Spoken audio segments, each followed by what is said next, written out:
So I'm going to do an unplanned follow-up discussion to my previous talking about Doomsday Clock.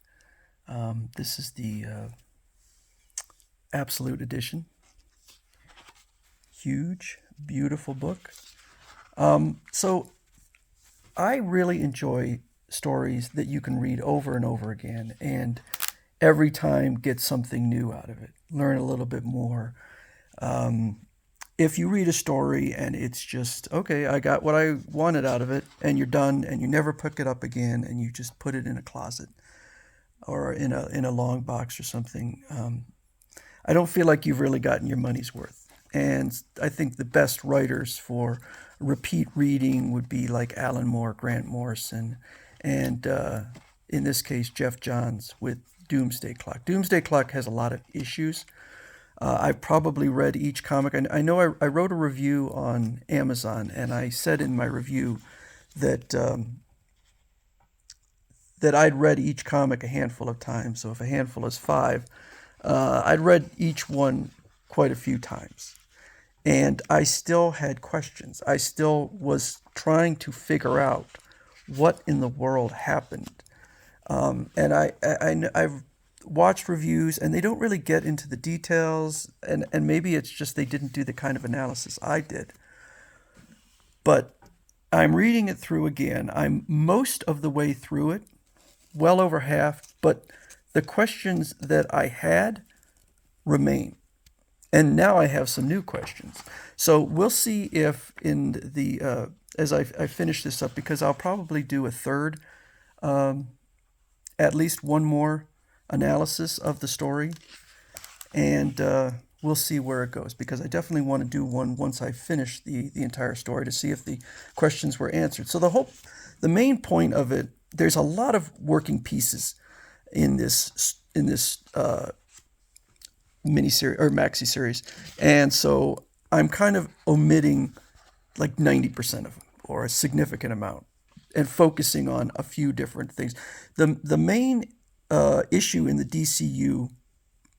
DCU proper, is this thing called the Superman theory. This is the theory that the reason that the United States has 97% of the superheroes and supervillains is because they were manufactured.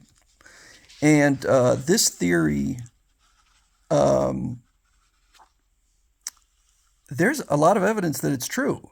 And that seems to be the way that this is leaning, is that, and I mean, that would really shake up the DC universe if these heroes were created by the government. Not only were the heroes created, but the villains were created as foils for those heroes. But as far as I know, nothing ever happened with this. And it often seems like Jeff Johns kind of does his own thing. I really feel like, and maybe I'm just misreading it, because I am, at this point, a really casual reader. I used to read a lot more, but it seems like Scott Snyder is directing all of the events and everything. And maybe maybe that's not true, but all these events that are going on right now and have been going on for like the last 5 years or so, I have no interest in. They seem, they're not interesting to me. This was interesting to me, but it really feels like nothing ever came of it. So my big question was, who is behind the Superman theory? So I took notes, and at one point, Lois Lane says she believes she knows who's behind the Superman theory. And then later on, we see her speaking to Lex Luthor.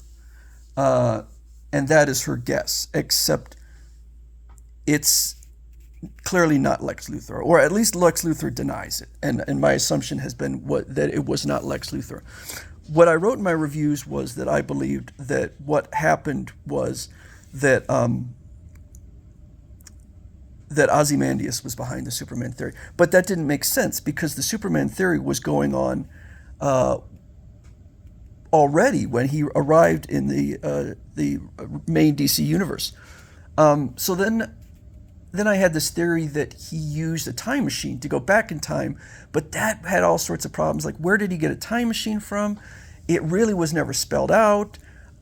he was operating with Saturn Girl, and Saturn Girl would theoretically have access to a time machine, but I don't remember him ever saying it.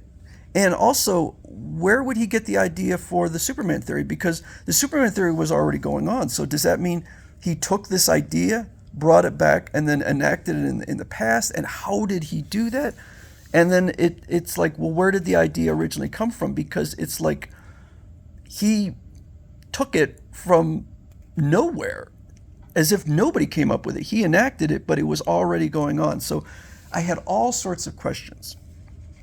So I tried to track that particular story arc. And now Rorschach 2, a fellow named Reggie, was put into Arkham Asylum or tricked into it by Batman. And at this point, we see Saturn Girl there, and she refers to herself as, "I'm Jane Doe."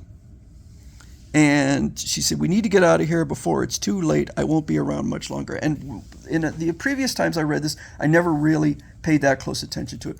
So we see him, the door's opening, a blue light, and then they're gone. And then in the next page, we see some security guards going through the hallway. So we assume that. But what I'd never noticed before was this right here, which is a photo of John Osterman, who prior to him becoming Dr. Manhattan, and a woman, I think it was the woman he was dating before that. I don't think it was Lori, but I don't remember. But the point is that later in the story, we learned that Dr. Manhattan was kind of shedding these photographs, the same exact photograph, in different places, apparently inadvertently, which implies that it was Dr. Manhattan that somehow, but how would she know that Dr. Manhattan was going to teleport them out of there? So it doesn't really say. All I know is that the next time we see them, they are they've come across Johnny Thunder, who is trying to find Green Lantern's lantern. Okay, so how did they get there? Did Dr. Manhattan teleport them there? I don't know. There's also at one point a news report that says that has just a very brief mention that there was an escape at Arkham Asylum and that dozens were injured. Injured by what? The teleportation, or did they fight their way out? I don't know, because it never shows how they got out.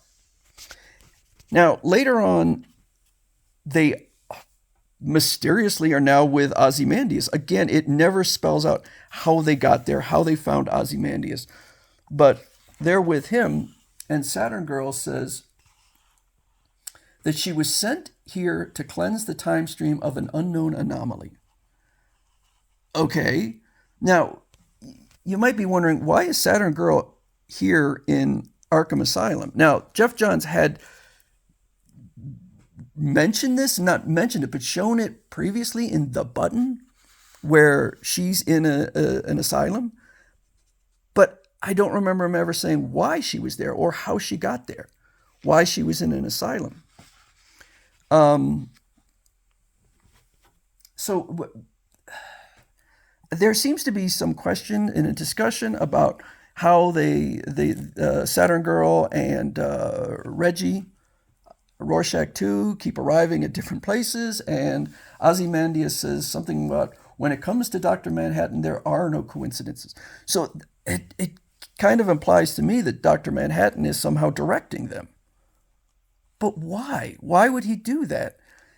We also know that Dr. Manhattan had somehow brought the comedian back to life, and he had directed him to kill Ozymandias' pet, Bubastis 2. I think his name Bubastis 2, something like that. Bubastis 2 was able to track Dr. Manhattan. He was a genetically engineered animal, and Ozymandias' plan was to use the Green Lantern's lantern along with Bubastis in order to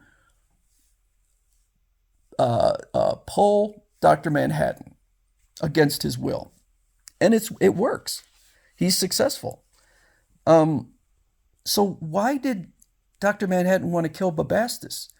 To not allow Ozymandias to find him? I don't know why he would even need the help of the comedian. Just do it yourself. But if that was his goal, was to prevent Ozymandias from finding him, why did he seem to be helping Saturn Girl and Rorschach to find the lantern? What was the point here? When they finally do get Dr. Manhattan, and they're talking to him, and Dr. Manhattan is kind of going on, and he, at one point he says, "I'm in the middle of something." In the middle of what? Are you creating the Superman theory? And for what? Just for pure chaos? We know a couple things he does. He manipulates reality so that the Justice Society never exists. He also manipulates reality so the Legion of Superheroes never exist. For what purpose? Just for fun? So at one point,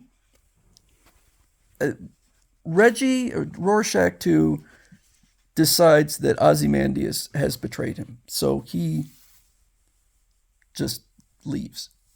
And we see him send a letter to Lois Lane. Okay. And she opens up, and inside is a thumb drive. And the thumb drive contains sort of a 1940s newsreel of the Justice Society. And she says, "Who's the Justice Society?" Because the Justice Society has been removed from the timeline